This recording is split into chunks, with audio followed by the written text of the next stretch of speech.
저는 재료를 건축공학과에서 재료를 전공했는데 화재는 소방하고 좀 가깝죠.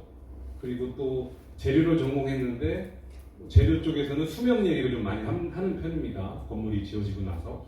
근데 이제 구조, 화재가 나면 일단 구조적으로 이게 견디는 거야. 도대체 화재 났는데 이렇게 써도 돼? 기존 거대로? 뭐 그런저런 질문들. 그러니까 그런 사람들하고 이제 얘기를 해야 되는데 우리가 한국말로 하고 있죠. 또 외국에 나가서 영어로 외국 언어를 쓰고 있는데 대화가 안 됩니다. 어떻게 해야 대화를 할 수 있을까라고 했을 때 그게 바로 그 접점이 온도다. 결국 조금 있다가 제가 좀 얘기하겠지만 화재에 노출된 콘크리트를 진단할 때 뭐 여러 가지 방법들을 많이 해요. 그 햄머, 슈미트 햄머를 때려서 그 반발도를 측정한다든지 코어링을 채취해가지고 압축 강도를 측정한다든지 그 중성화 테스트를 한다든지 여러 가지들이 있는데 다 간접적으로 측정하는 거거든요. 근데 실질적으로 콘크리트가 우리가 화재에 난 콘크리트를 얘기할 때 결국 그 영향은 온도잖아요. 화재 피해 온도. 몇 도, 화재가 났을 때 그 당시에 얼마의 온도에 노출이 했었느냐. 그 얘기를 하면 소방관들하고 얘기해도 대화가 되고요. 구조하는 분들하고 얘기해도 대화가 됩니다. 그래서 그렇게 해서 정리를 해봤더니 이게 이제 화재, 제가 이제 툴이라는 말을 쓰는데 제가 연구를 쭉 해오면서 목표는 아까 잔존수명으로 하고 연구를 시작했지만 실질적으로는 그 이전에 그 밑에는 결국 이 화재 피해 온도, 표면, 중심부 그 심도에 따라서 화재 피해 온도가 그 당시에 몇 도를 익었느냐 이걸 아는 거하고 또 화재 온도 곡선, 자, 표면에 어떤 특정 온도에서 그 가연물이 있겠죠. 이런 마감재나 이런 것들이 얼마나 오랫동안 탔는지 그리고 지나갔는지 뭐 이런 것들을 알아낼 수 있는 툴입니다. 그래서 그 툴을 가지고 얘기를 하다 보니까 하나의 분야가 이제 전통적인 진단 복구, 콘크리트 쪽, 그리고 이제 소방 쪽에서는 화재 조사 쪽인데 이 화염 확산, 그러니까 화재 당시에 열이 어떻게 이동했는지 이 상당히 중요합니다. 소방 쪽이면. 그러니까 소방 쪽에서 얘기하는 화재 시나리오 쪽에 영향을 줄 수 있는 거고 건축이나 이런 토목 이쪽에서는 아무래도 아까 서두의 제목에서 나왔던 그런 잔존 수명이나 잔존 강도, 피해 규모 이런 것들을 이제 얘기하는 것이고 잔존 가치까지 보험사 쪽에서는 관심이 있는 것이죠. 그리고 복구는 어떻게 할 건지, 전체로 허물 것인지, 내비두고 그냥 쓸 것인지, 뭐 이런저런 얘기들을 할 수 있는데 대화를 할 수 있는데 그것은 이 적점이 툴이다라는 거. 그래서 궁극적으로 이제 이 얘기를 주로 이제 하게 됩니다.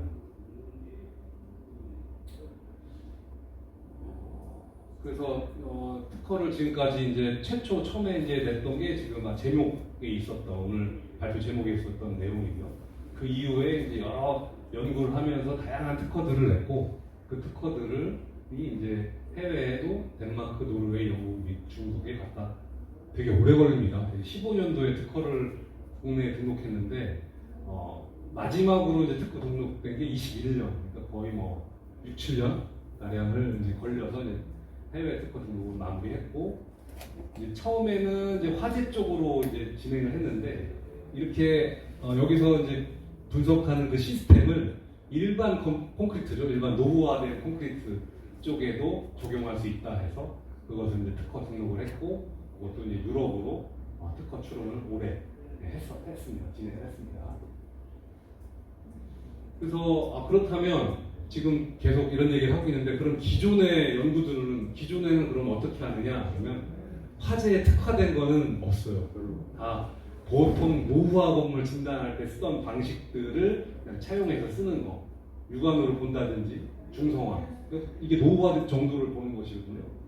압축 강도 되는 특정하는 거, 슈미트 햄머 이런 것들이 다 이제 노후화 정도를 알아내고자 할 때 쓰는 방법인데 그런 방법들을 어쩔 수 없이 쓰고 있는 것이죠. 단점, 정확하지 않다. 500도 이상에서만 분석된다. 표면 강도만 측정한다.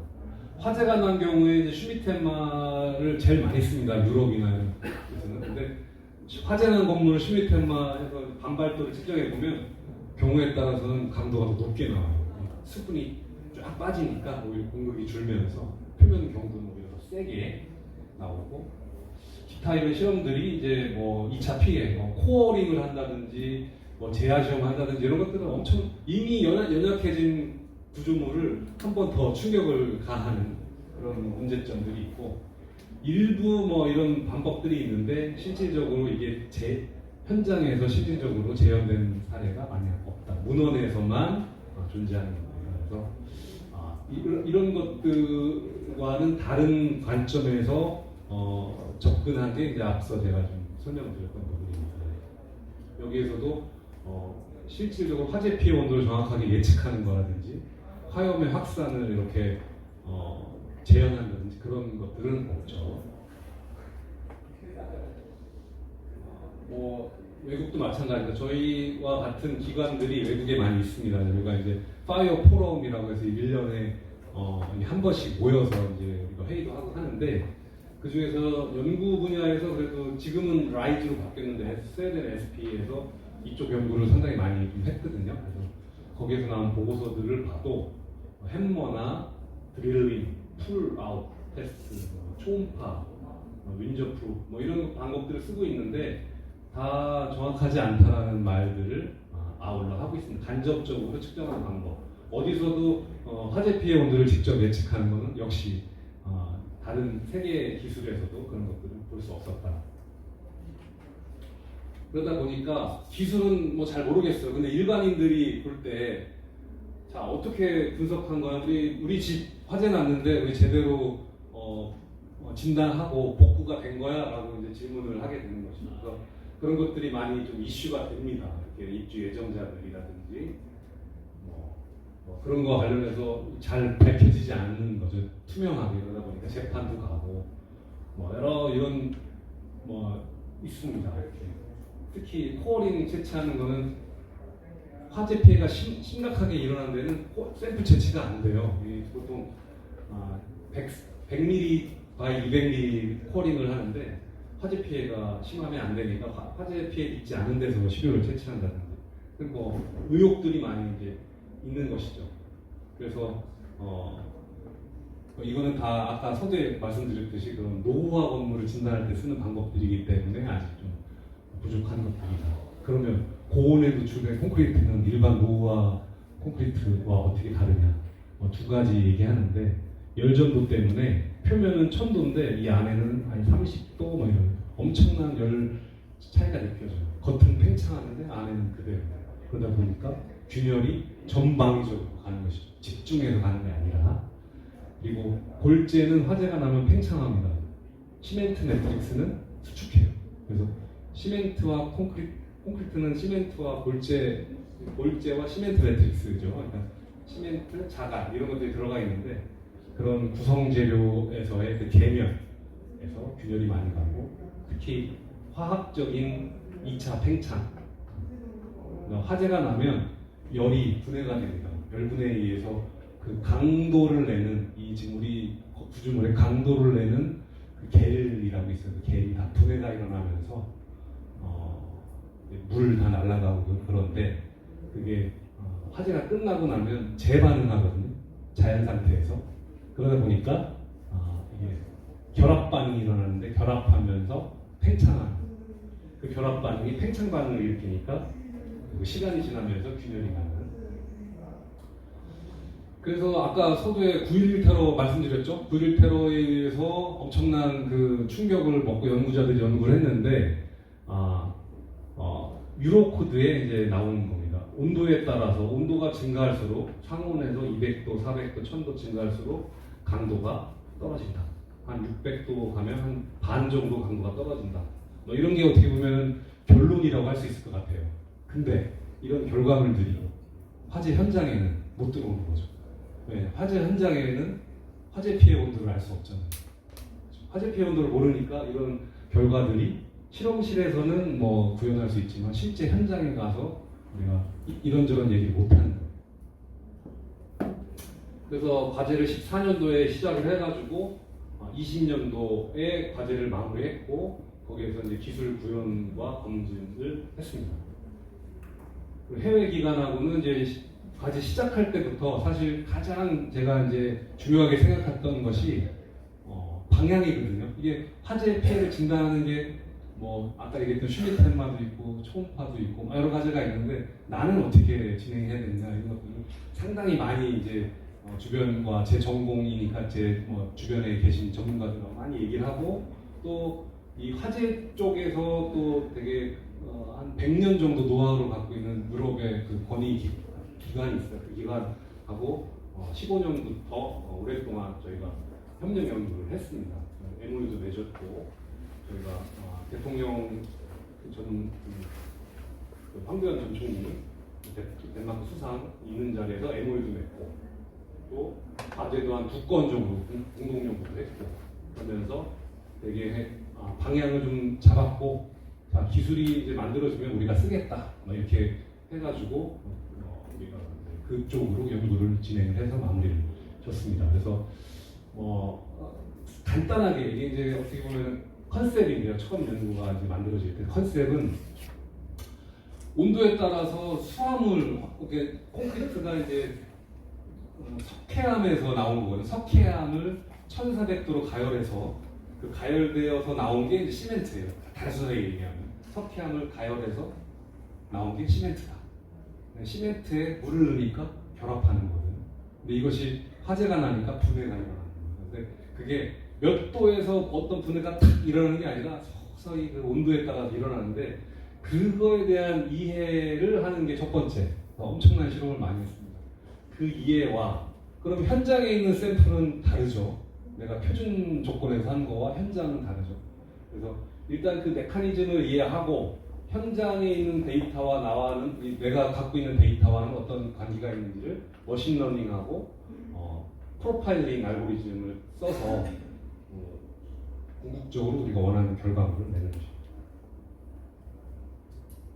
전통적 방식과 제가 구현한 방식이 차이가 있는데 넘어가도록 할게요. 그래서 순서는 되게 샘플링, 어디 위치에서 샘플링을 할 건지 그리고 그 위치에서 샘플링을 하면 표면하고 그 10mm, 20mm 그 안쪽에 있는 샘플이 섞이면 안 되겠죠.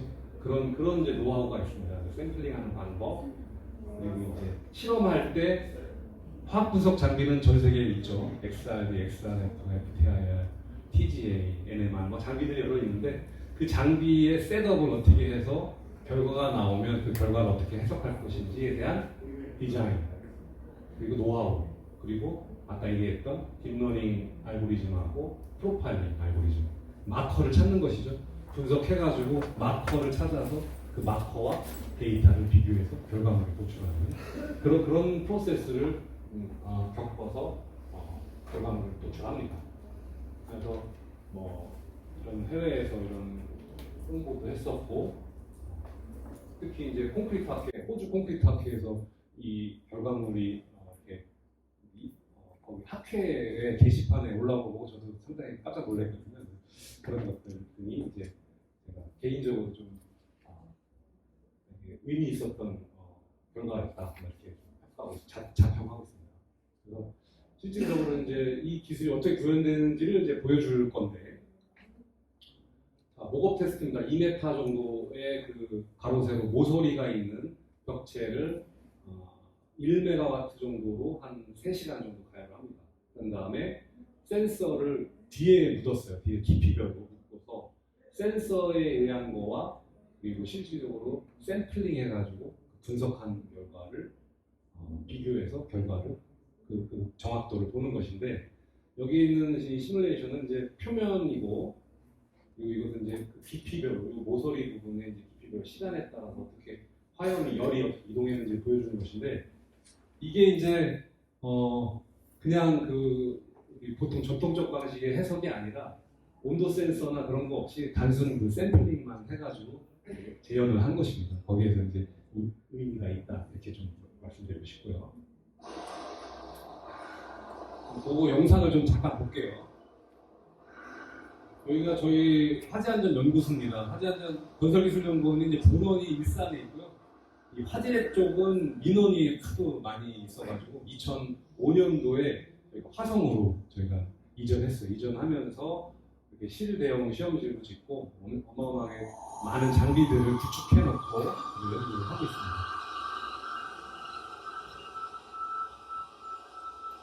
그 테스트를 할 때 어떻게 가열할 건지 뭐 방법들이 있어야 되는데, 기존에 이제 SBI라는 국제 규격이 있어야 되는데 그 국제 규격은 너무 화염이 약하고, 그래서 이거를 조금 모디파이 해가지고 화염도 세게 하고 부재 사이즈도 좀 넓혀가지고 실제로 이제 그 공간에서 이제 화재 실험을 하는 것입니다. 케이스 스타디라고 이렇게 좀 봐주시면 될 것 같아요. 채널을 이제 10개를 정해가지고 10개의 깊이별로 4개씩, 총 40개의 채널을 측정을 한 것입니다. 센서는 이렇게 뒤에서 이렇게 여기 이제 이쪽이 묻었고, 샘플링은 이 앞쪽에서 이제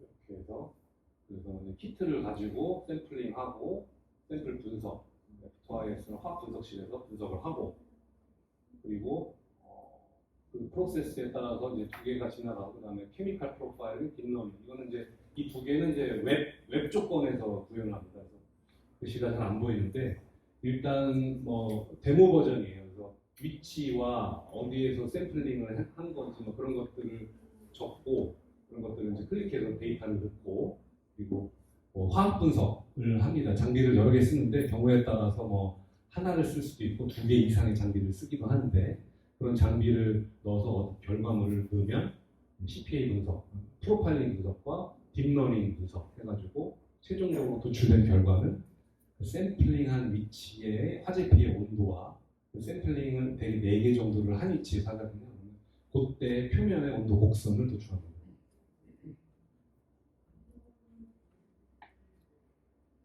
결과고요. 이렇게 뭐 이런 것들은 그냥 뭐 참고로 봐주시면 됩니다. 되게 실험한 결과와 실질적으로 매칭했을 때 80% 이상의 매칭률을 보여줬다. 이건 케이스 스타디 하나니까 앞으로 지속적으로 지금 시험체도 만들어 놓고 있고, 지속적으로 실험을 하면서 이제 그 정확도를 높여갈 텐데, 이거는 앞서 보여드렸던 것이죠.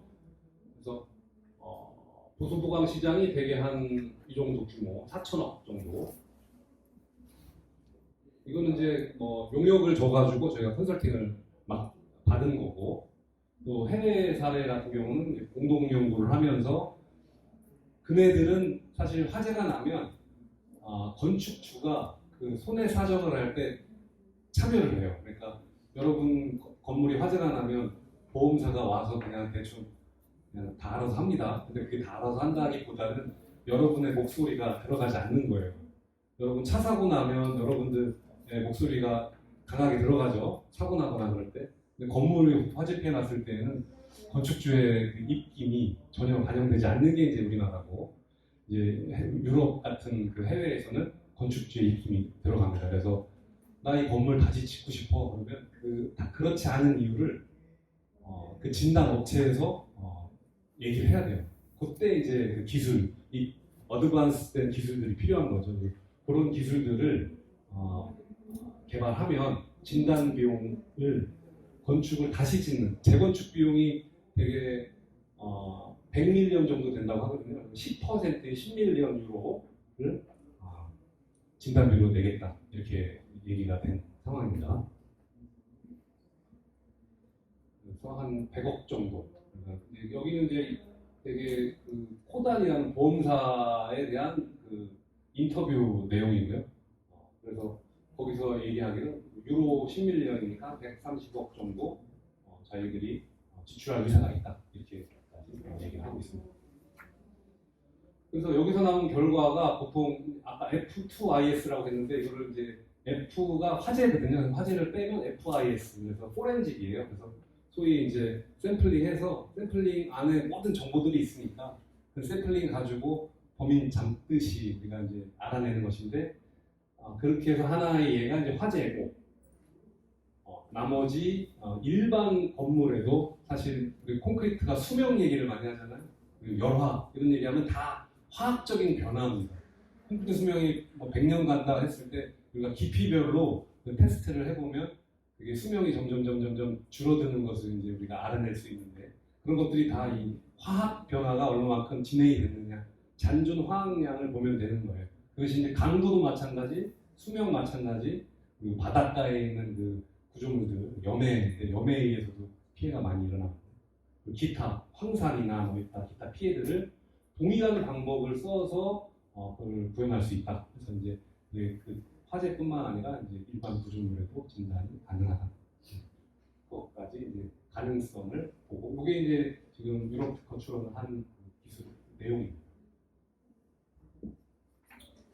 이렇게 해서 발표 마치도록 하겠습니다. 감사합니다.